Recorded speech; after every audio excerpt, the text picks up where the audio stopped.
नमस्ते, मेरा नाम है अभिषेक और मैं वीडियोस बनाता हूँ स्टूडेंट्स और उनकी पढ़ाई को लेके।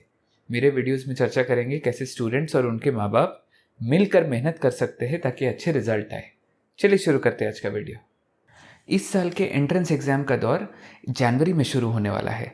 अब जैसे जैसे एग्ज़ाम के डेट्स पास आने लगते हैं, मेरा मानना है कि स्टूडेंट से ज़्यादा उनके माँ बाप का बीपी बढ़ने लगता है। अब ऐसे में आपके दिमाग में ये चल रहा होगा कि कैसे अपने बच्चों को मोटिवेट करें कि इन आखिरी के कुछ दिनों में जी जान लगा कर पढ़ाएं। लेकिन जाने अनजाने में कई बार आप बच्चों पे इतना ज़्यादा प्रेशर देते हैं जो वो झेल नहीं पाते। अब मैं ये नहीं कह रहा हूँ कि आप ये जानबूझ कर रहे हैं, बस एक बार बच्चों के नज़रिए से समझने की कोशिश कीजिए। इस वीडियो में चर्चा करेंगे 3 ऐसे बातों के बारे में जिसका ध्यान आपको इस समय में रखना चाहिए। इस समय टेंशन का एक बहुत बड़ा कारण होता है कि पढ़ना क्या है। अब हर कोई पूरा पोर्शन तो नहीं ख़त्म कर पाता। उनके दिमाग में यही चलता रहता है कि जो पढ़ा हुआ है उसे रिवाइज करे या फिर जो नहीं किया उसे ख़त्म करे। अब ऐसा नहीं कि जिन्होंने पोर्शन ख़त्म कर लिया उनके दिमाग में कन्फ्यूजन नहीं, वो ये सोचते रहते हैं कि जिन टॉपिक्स में पकड़ अच्छी है उन्हें रिवाइज करे या फिर जो कमज़ोर है उसे करे। अब हर स्टूडेंट के पढ़ने का अपना तरीका है। अगर पहले से सोचा हुआ है कि क्या करना है फिर तो सीधा मामला है, लेकिन अगर पहले से नहीं सोचा हुआ है तो आपका काम है बच्चों के दिमाग को थोड़ा शांत करना। आप मानिएगा नहीं, इस समय बच्चे पढ़ते हुए भी यही सोचते रहते हैं कि बचा हुआ कैसे ख़त्म करें। आपको उन्हें याद दिलाना है कि सब कुछ नहीं कर सकते, लेकिन जो पढ़ रहे हैं उसे अच्छे से करना है।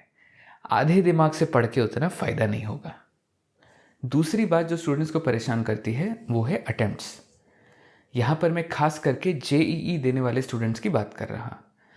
साल में 2 अटेम्प्ट्स होने की वजह से बच्चों पर क्या असर पड़ता है वो आप समझिए।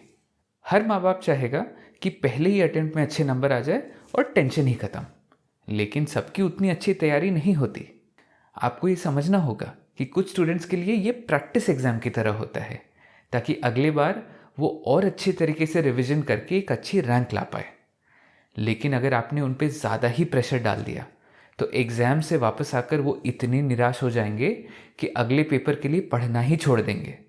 अब मैं ये नहीं कह रहा हूँ कि इस एग्ज़ाम को हल्के में लेना है, मैं बात कर रहा हूँ ज़रूरत से ज़्यादा प्रेशर डालने की जिससे नुकसान होगा। तीसरी बात है बोर्ड्स के एग्ज़ाम। जो स्टूडेंट्स 12th स्टैंडर्ड में हैं उनके लिए एंट्रेंस एग्ज़ाम के साथ साथ बोर्ड्स भी पास आ रहे। अब उनके दिमाग में धर्म संकट आने लगता है। इस आखिरी समय में कंपटीशन की पढ़ाई छोड़कर बोर्ड्स को कितना समय दे।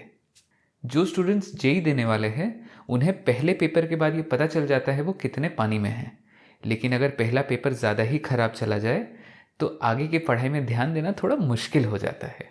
जो स्टूडेंट्स मैथ्स और बायो लेकर नीट की तैयारी करते हैं उनकी भी दिल की धड़कनें तेज़ होने लगती है, क्योंकि 2 साल तो मैथ्स को ध्यान नहीं दिया, अब कैसे पढ़ाई करें ताकि कम से कम पास हो जाए। आप ये समझ ही रहे होंगे कि ये प्रेशर वाला समय है। ऐसे में अगर आप बात करके अपने बच्चों के दिमाग को शांत रख सके तो बहुत फ़ायदा होगा। वो कहते हैं ना, डूबते को तिनके का सहारा।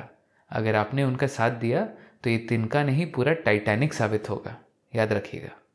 तो ये थी कुछ बातें जो स्टूडेंट्स को एंट्रेंस एग्ज़ाम के पहले परेशान करती है, जिसका आपको ध्यान रखना चाहिए। आशा करता हूँ मेरी इस वीडियो को समय देकर आपको कुछ फ़ायदा हुआ।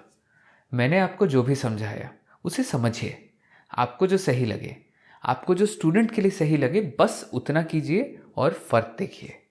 अगले वीडियो में फिर से मुलाकात होगी, तब तक के लिए नमस्ते।